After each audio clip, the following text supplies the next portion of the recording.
Welcome to the Super Healthy Human Podcast with your host, Dr. Roger Murphy. Hi, I want to introduce Bridget Danner. She's a licensed acupuncturist since 2004 and a certified functional diagnostic practitioner since 2015. She's treated over 12,000 patients in that time, so quite a number of our treatments, I should say, but quite a number of treatments and experience on her part. Her interest in mold is something that really caught my attention. We have been on each other's summits and master classes, so we have spent some time together through the interview process. But I've gotten to know Bridget here over the last couple of years, and I really consider her one of the top mold experts.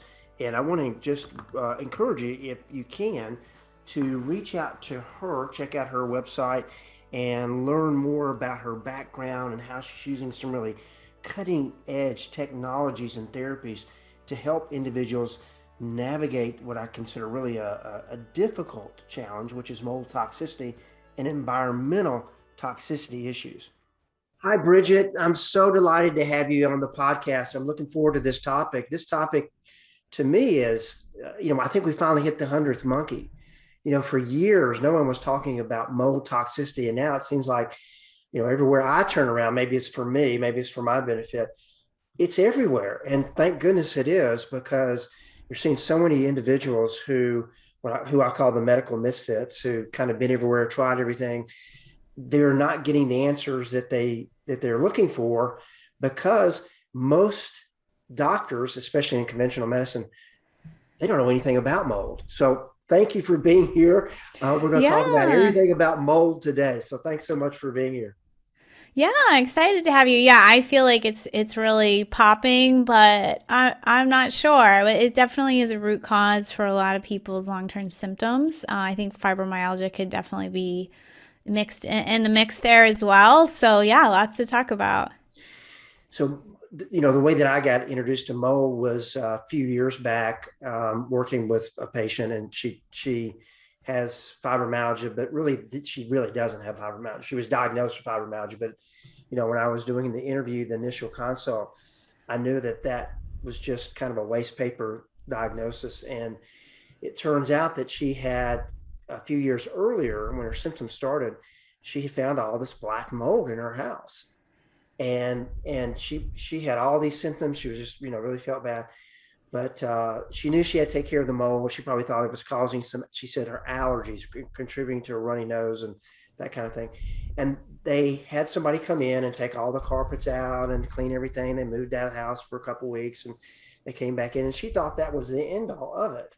Well, then over the last over a 4-year period, she developed all these symptoms that we'll talk about today. I mean, just, she had migraine headaches, she had facial pain, tingling in her hands and feet, dizziness, brain fog, really depressed, no energy, insomnia, night sweats. And she'd been to all these different doctors. And eventually she got, like a lot of times happens, they say, oh, well, I think you have fibromyalgia. They didn't know what else to call it. But it was so obvious to me, if you looked at her history and saw that she had mold in the house, and and then her symptoms started, had been kind of festering, even then, but then really got worse. So they treated the house, but they never treated her. Oh, yeah. And then really kind of what brought it home is talking to her, and her telling me that anytime she would have a glass of red wine, something that she used to love to do, used to have quite a bit, it'd set her off. So it was this yeast thing, the connection with the yeast and the mold. Well, let's talk. So mold. Where do we start? I mean, there's so much I want to ask you so that you can share. But tell me a little bit about mold. Yeah, I'm happy to give an intro, and we can always circle back to that story if you like too, and kind of break it down. But yeah, so mold is a natural thing. It's a fungus. You'll see it on as your bread goes bad, or your oranges, or out in nature. So as I try to simplify the explanation, say you're out in the forest hiking, and there's rotting logs and fungus and things are decaying. And that's kind of like the natural cycle, right? So if you're out in an environment like that, you're generally not going to be, having a toxic mold problem. You may have some mold sensitivity or whatever. Sometimes people develop allergies, kind of a sidebar. But within the house, it's a little different, right? So we have this sort of unnatural environment that isn't getting affected by wind and, changing elements. It's not exposed to sunshine and has all these man-made materials like carpets and drywall. And then some natural materials like wood too, that all meant to be dry, right? But there's moisture in the world, right? There's rain, there's hurricanes, and then there's your dishwasher leaks or your bathtub leaks.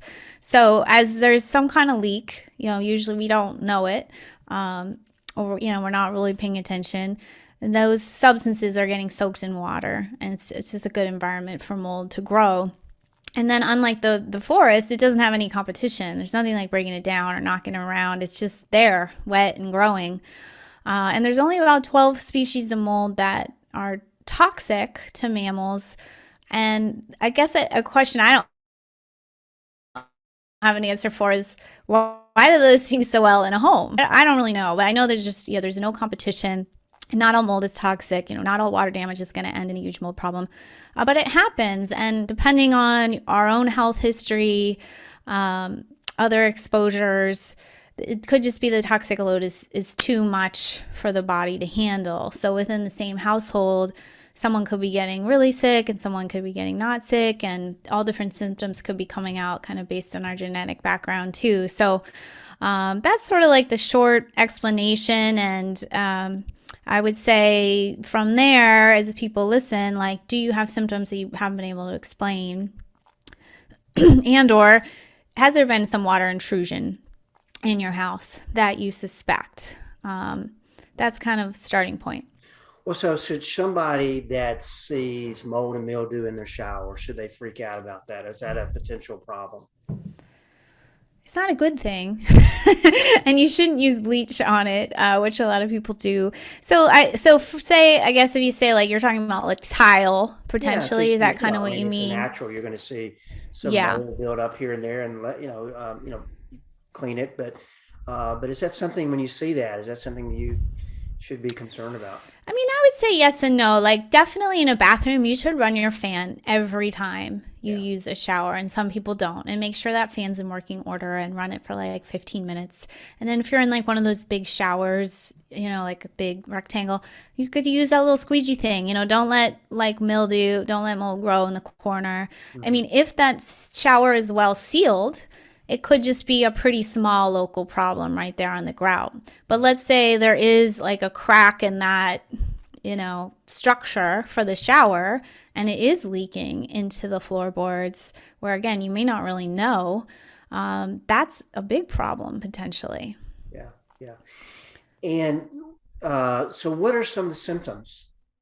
Mold toxicity. Yeah. So chronic pain is one. Muscle twitching is another one. I'm kind of thinking things that your audience may especially be familiar with. I would say the top two are brain fog and fatigue, which overlap with a lot of things, and probably your clients experience too. Insomnia, anxiety, respiratory issues. The trouble is it affects any body system potentially. The brain, the respiratory system, the immune system, hormones. So it's usually making a little bit like fibromyalgia, like a whole popcorn of symptoms, and you may be getting a few diagnoses or different recommendations. And that's why it can be tricky to diagnose. The blessing is there's usually also this environmental factor to investigate, and there's testing for both now too, which is really great. So we have these mold that you may see some mildew in your shower. Probably may not be a big deal, but if you do have mold, a mold issue they're giving off these spores, right? So in the air, you breathe those in, they get into your body, get into your lungs, and then they can start to give off these toxins. And it's the reaction to the toxins, I guess, is what creates such a myriad and such of symptoms. I mean, there's so many symptoms that can show up from mold toxicity. It's kind of like food allergies. It's the great masquerader. You can if you get susceptible to mold and you start having symptoms, it could be all sorts of things show up, right? Yeah, yeah. So, yeah, it releases spores. So if not all mold is like visible, right? Because it's behind the walls or it's small or whatever. But if you think about visible mold, like you see in an orange, yeah, it does have these very unattractive, clusters of mold, and they release these spores. It's their way of like multiplying and populating other areas. So the spores themselves can be irritating, but the organism of mold is releasing VOCs, mycotoxins, like cell fragments, bacterial fragments, or it could be mixed in there too from the decay. So your body's reacting to those things. And the part of all that I specialize in, because you could kind of specialize in the allergy part or what have you, the respiratory part, I really focus on that toxic part. So those mycotoxins that they produce, and again, there's only about 12 species of toxic mold, but they produce hundreds of mycotoxins. Those are dangerous little buggers. They can travel anywhere. You inhale them. So where are they going immediately? To your brain. And your hypothalamus is right here, your limbic system. And they're getting right up in there quickly. In the mold event I just did, I was kind of interested to see and hear from the experts that a lot of them are working on the limbic system first. And if not first, they're seeing clients who should kind of, so to speak, should be better by now, but their limbic system is still firing like PTSD from everything that's happened. So there's been a lot more focus on that system now, which is really interesting. For me, coming from a hormone background, I'm pretty fascinated about it. It's inflaming your hypothalamus pituitary.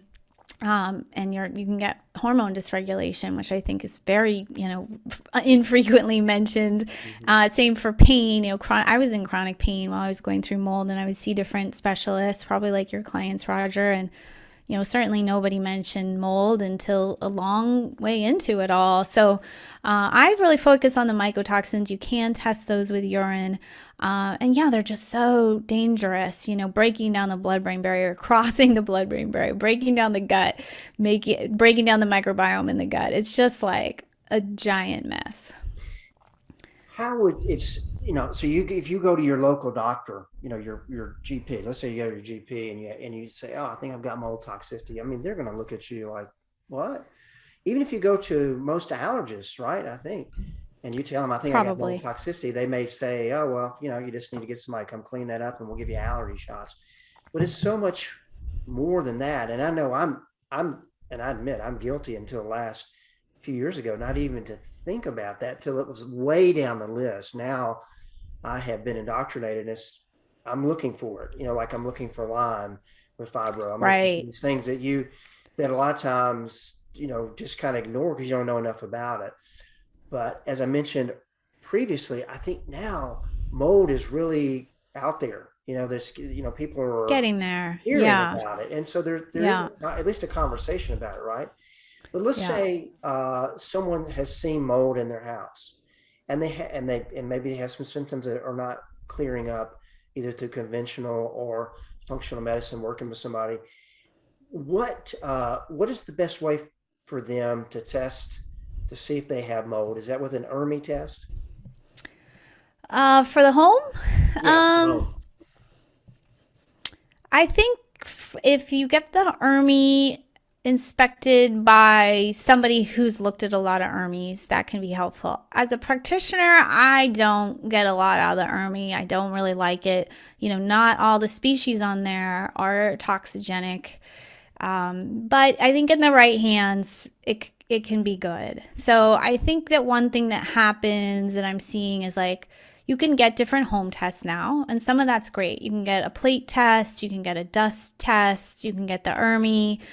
But then when you get the results, like, are you going to know what to do about it? So no, is the answer. Well, you got to work with a practitioner. You need a person. You need a home expert and a Right. health expert, and then probably a dozen more people as you go through Yeah. this. So, you need I'm actually interviewing in an hour or so here somebody who does inspection. I don't know them all yet, but it's like 1-800-GOT-MOLD, which I think Hmm. is cute. So there are, I think it's good to work with someone. So it basically starts with, do you rent or own? If you rent, you're not going to spend a whole bunch of money, probably. You might approach your landlord, or you might want to just start with some really affordable plate tests. They're not perfect, but some of the companies are really good and will give you a little consultation, which is fantastic. You can test different rooms in your apartment or whatever, and that could be a great like $50 way to start the conversation. If you own a home, which is what we did when this all started, we hired a mold inspector. And then they're not only going to test for mold, well, our guy tested some drywall sample and air, but they're going to check for moisture in your walls. They're going to check how your gutters are draining, how your attic looks, how your crawl space looks, and they're going to give you a report on all that. So I think that's a preferred place to start if you're a homeowner, right? So then there's, there are home tests and stuff, but I would say those are my two preferred options. Do you, if you're working with a client, do you test the person first, or do you test the home if you have a suspicion that mold is the problem? We flirted briefly with offering home tests, and Hmm. we don't anymore because it's not enough of our expertise, Hmm. to Yeah. get eyes. So I generally am kind of like start with the home first, actually.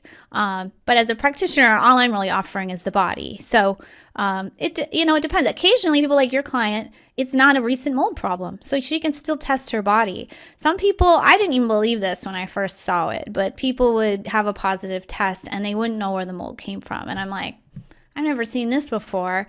But I think it's like sometimes an old exposure, and the body sometimes doesn't know how to tag mycotoxins to expel them, or we recycle our bile, so they just get back in.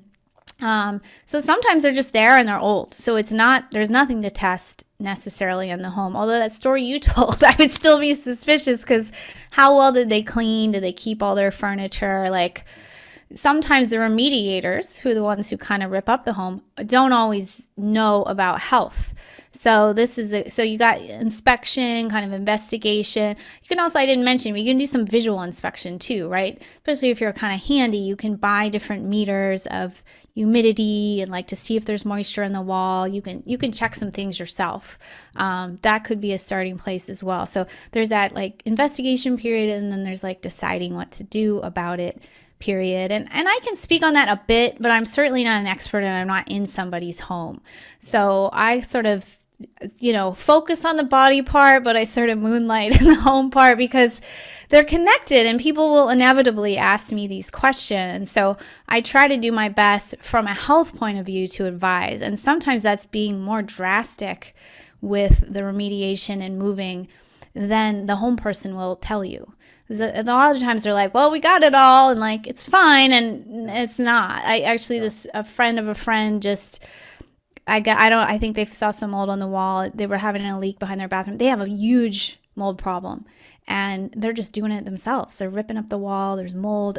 There's nothing is properly, painted, like whatever, like what's the word, controlled, like there's no air scrubber, there's no and I see that stuff and I'm just like, oh god. So that's probably, I mean, they have good intentions, but that's the worst possible thing you can do is just start ripping up the walls yourself without any knowledge. So yeah, I'm kind of going on a tangent here, but it's like there's the house and the body, and yeah, it sort of depends on the case. Are you just going to test it all at once? Or which one are you going to start with? It also kind of depends on your budget, really, too. Yeah. The stuff adds up. Yeah, and getting tested for mold, personally. So I like to use Great Plains Diagnostic is who I Yeah. like, Great Plains Labs, and I think they do a really good job. And it's not cheap, but I think they do a really good job. And then from that, then I'll have them test using an ERMI test from Mycometrics is who I use. There's all kind of different Oh, ones. okay. Yeah, I think And I've I heard like good them things. because if it comes back positive, they can get a free consult and they kind of explain that, what's going on with them. The disconnect is trying to get someone that that the person can trust locally that will come in and clean everything up, because there's just, it's hard to find. You gotta really search to find someone that really knows what they're doing. They can really mess it up, or as you said, they can come in and say they cleaned everything up, and they haven't. No, you I- really, as a yeah, consumer, need to know how it has to be done. yeah. And there aren't that many resources, but it's growing. So a friend of mine, he has a book, I think it's called The Mold Medic. It's cheap. It's on Amazon. It's like $10. 100% spend that $10 before It's a you good ruin book. your It's an house. easy, it's a quick Yeah. read, and I would highly recommend that. And of course, your book is going to be fantastic. I know a little bit about your book, and your book's going to be a great resource too. Hold your book up. Oh yeah, I don't have an actual You book, got the but cover. someone Yeah, was like, "Do you have something to show?" I'm like, yeah, I could it make a is. So printout." that'll be the cover. So, Yeah, and I almost wish in the book I had mentioned harder. I talk about how to choose a remediator, but I didn't really mention hard enough. Like, yeah, do not think you can like DIY this and yeah, do it all right. You can yeah, if you've again done a lot of research and maybe your spouse is doing it who it hasn't been sick. But yeah, it just takes a very, very careful job. And most of us aren't very careful people, and we're not very aware of what to be careful about. So yeah. that's a really important step. And yeah, I encourage people to like educate themselves and make an informed decision. And yeah, you can say they didn't do it right, but that's sort of unfortunately on us as consumers to know what right is and wait till afterwards and be like, well, they didn't do it right. So you got to kind of rally your moldy little brain, do some of that research. All right. Well, let's say you do the Great Plains test, comes back positive, or whatever test you use, but that comes back positive. Uh, what are, can you share some of your protocols? I mean, obviously, to get the test, you need to be working with a healthcare practitioner like yourself, someone that's really familiar with mold. Otherwise, it's going to be really frustrating. And you need to realize also that it's not going to be an overnight fix. I mean, we're talking easy 6 months, 12 months probably to really clear everything out. But what are some of the protocols? They test positive. Where do you start? Yeah, so how I outlined it in the book was like first like the 10 basics I said, because like let's just get our basic stuff in order, right? Before we are spending a bunch of money on supplements. And I won't belabor them, but it's things like a whole food diet, getting exercise, getting sunshine, having support networks, getting a good night's sleep, making sure you're pooping, just like I just at least to check off. And if you're like, oh, a few of these I could, step up on, I think those things are really important and they actually get you a long way because your body is trying to detox. So if you're doing things like sweating, moving, pooping, that's great. That's, an important start. So I start there, and then I shared like my 5 top detox and my 5 top supplements. It's hard to pick, as you know, Roger, as a practitioner. Like there's so much, Well, but I it's kind of complicated. Yeah. I mean, yeah, you're it's not so going to do it complicated. once. Patients get frustrated. They, oh my God, I'm taking all these pills. Well, I didn't get you in the shape. To get out of this shape, it's going to take more than one little pill a day. Yeah, and frankly, it took me a lot longer than Yeah. 12 months, and I'm Okay. a Yeah. I mean, practitioner. yeah. Yeah. Yeah. Yeah. I think it can. I mean, I would love for it for someone, and that's partly why we do this education, right? Is like hopefully you find it sooner before your Right. body is Right. too wrecked. But yeah, I loved any kind of lymphatic movement when I was at my sickest. It helped me a lot. So I was dry brushing every day. I was using the sauna often. You could use a rebounder, Epsom salt baths, not as much lymph, but like supportive of the liver. Coffee enemas I got pretty into when I was at my sickest. You can do castor oil packs. One thing that made my top 5 was mouth taping, actually really helpful to me in my recovery. So a lot of those techniques, pretty affordable. You can buy like a sauna blanket now, pretty affordable, that kind of a thing. And then supplements, we have glutathione, binders, electrolytes, broccoli seed and sprout, and CoQ10 I picked as my top 5. So I'm like, if you want to kind of get get your hands sturdy with these, try them out. These are some of my favorites. And then I go on to like body systems, like restoring the gut. What if you're having hormone disruption? So that's a little bit more pick and choose. The gut probably pretty much needs to be addressed. It's probably gotten messed up. But the other systems, it's kind of, up to you and what you're experiencing. Is your immune system, really struggling or getting sick a lot? I was. So I just kind of go like that. So there can be some customization. Yeah. So you mentioned binders. A lot of people don't know what binders are, but that's something that is a foundation. I mean, you really got to do that. So tell me a little bit more about binders. I've got a couple that I like, but curious, explain to the audience what is a binder and how it works, and what are some of the binders that you like. Yeah, I think you may be hearing about these more as time goes by. They're great to have on hand if you've eaten something funky or you drank too much or like you're just feeling off. But I mentioned earlier, those mycotoxins can be recycled back into the bile. And binders generally work in the intestinal tract, actually binding either kind of chemically or physically, kind of grabbing toxins so they get pooped out instead of recycled. That's the basic thing. I just call them like the garbage man. So for me, I don't feel anything mostly on binders unless I'm in a really acute situation. Some people do. Some people feel worse. Some people feel better. Yeah. But I mostly am just like, this is one of the steps, right? If you are agitating and doing the sauna and moving things, you want to make sure out and be having a bowel movement too. So I actually just signed my deposit on my first binder formula. So that'll be out in like 4 months. And it has some also things to keep the bowels moving. So because binders can be a little constipating. So I figure most people are constipated. We want to keep things moving. So we have some ingredients in there for that. Different binders have an affinity for different toxins, whether it's mycotoxins or heavy metals or bacterial. There's actually a lot of things that can work as binders, even like yeasts and stuff, which is pretty interesting.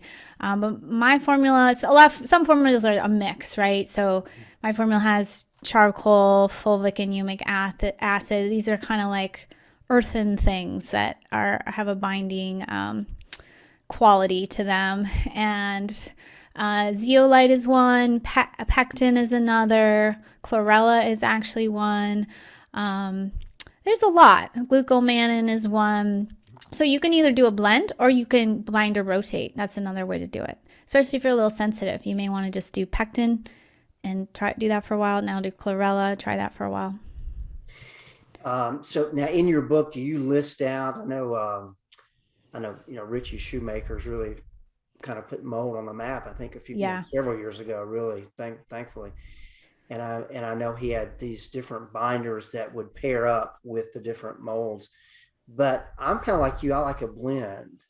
I like to have a blend. I just think that that's much easier for the patient, and you just you get more out of it rather than focus. Then you got to go, to this toxin, and then the next you got to do this toxin. So I like kind of a blend of a fiber. Yes. And you mentioned some of the ones, and charcoal and zeolite and fumaric acid. I mean, these in a formula, I think really make sense for sure. But what the goal is to bind up that toxin, and then to get it out when you have a bowel movement. Yeah, exactly. Yeah, I like the blend too, and you can take days off if you want. It's not meant to be forever and ever, right? So it's kind of while you're going through your detox, while you're actively detoxing.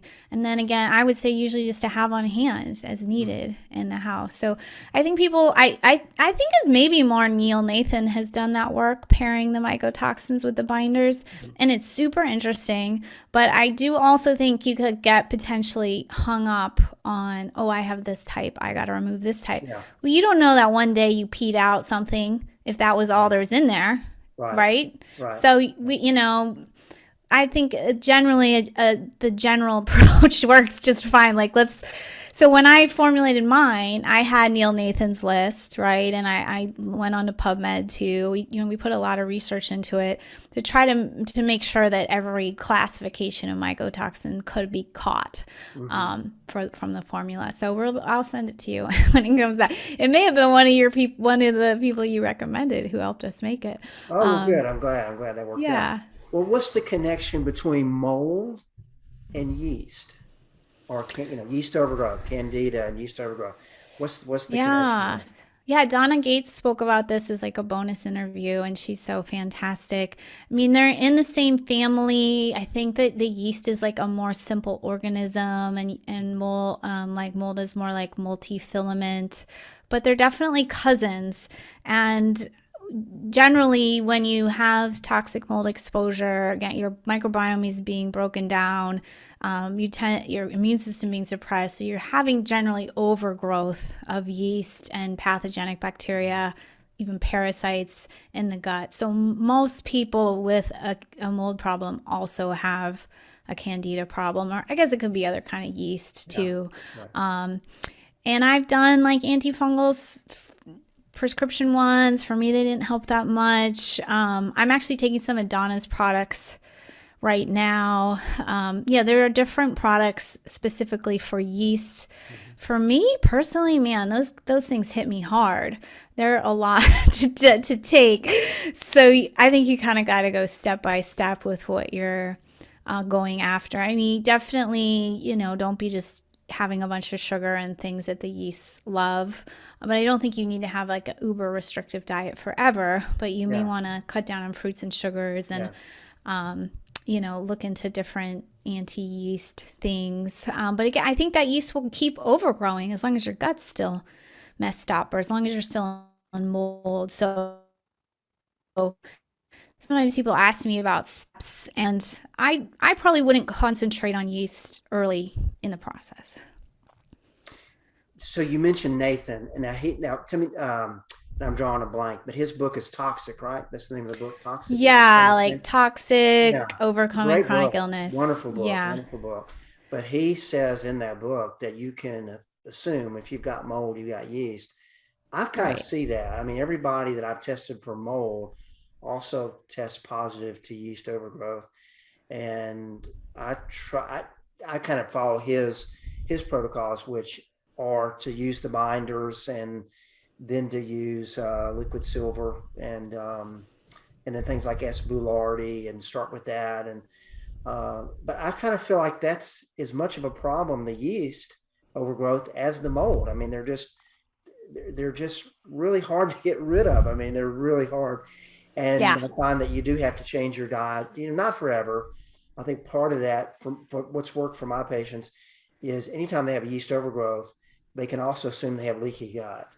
So I put a lot of emphasis on fixing that first, as you do, fixing the gut, and then start to work on, while you're working on the mold, work on repopulating the gut with probiotics and, fix the microbiome. And then you start using antifungals, a mix of antifungals, being very, very careful, because most people with mold toxicity are really sensitive to that stuff. Yeah.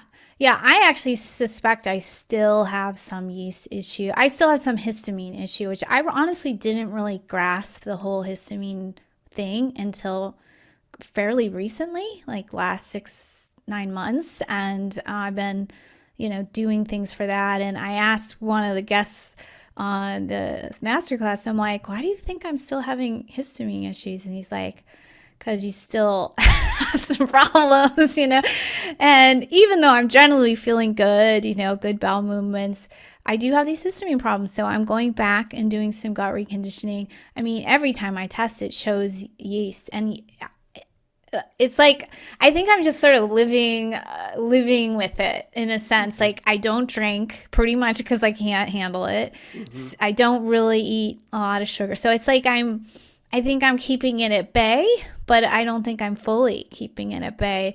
So yeah, I'm going back myself to be like, okay, I've done a lot of this work already, but probably time to do some more. I'm taking a biofilm disruptor first that Donna recommended, and then moving into some other things. And yeah, this is my least favorite thing to do. I hate gut protocols. So you bring up the biofilm. I mean, the thing about mold is it's so multidimensional. It's, you got the mold, you got the biotoxins, you got the yeast overgrowth, you got the disruption to your microbiome, which can create leaky gut, which then leads to food allergies. And then you got the biofilm, there where the bacteria or whatever, or the pathogen is kind of hidden in this gunk and you just can't get to it. So it's incredibly complicated protocol. But at the same time, if you follow it, over a period of time, now, as you said, 12 months is probably realistic, you can get your life back. It's going to take some work though. I mean, it will definitely take some work. It takes some work, and you just have to chip away at it. I'm sure you see with your clients too. It's like, and luckily I was in the health space, right? So I'm bought in, hook, line, and sinker to all this. So some other people, may be dealing with like, is this real? Or their spouse doesn't believe it. So not only is it a hard job, but there's, doubt, which, it makes it harder. So for me, I really believed in it, and it was still frustrating to see, wow, why is this taking so long? Why are there so many things to address? But I really wanted my health back as best as possible. So I just kept chipping away, learning different things. I remember when CoQ10 was recommended to me, and I was just at the point where I was like, ugh, I've already taken so many supplements, tried so many things. I was like, fine, I will try it, and I ended up really liking it. So sometimes it's like that. But I generally, like, if something kind of fell into my lap, which I recommend, like, you don't always have to go chasing constantly. Just let it fall into your lap. And if you want to try it and just see, because we all respond differently to different things as well. Yeah. Well, so your masterclass, tell us about your masterclass, because this podcast, because it's going to come out, I want people, I'm hoping and encouraging people to definitely attend the masterclass, even just to get the free bonuses. If nothing else, if you don't have time, get the free bonuses and see if that resonates with you. If that's something you need to learn more about, pick and choose the interviews. I know people are busy, but this is your masterclass. I know from what you've done in the past is going to be fantastic. But I think this is, for my population, the people that I work with, again, kind of the medical misfits that are looking for answers. This masterclass could be the information that they have been looking for, and it's finally there in front of them. They just need to take advantage of it. Yeah. That's a great point about the bonuses. I mean, I've got an ebook you'll get when it covers the testing we just talked about, the home inspection options we just talked about. So, even just getting that thing, but other experts gave their mold ebooks or a free interview.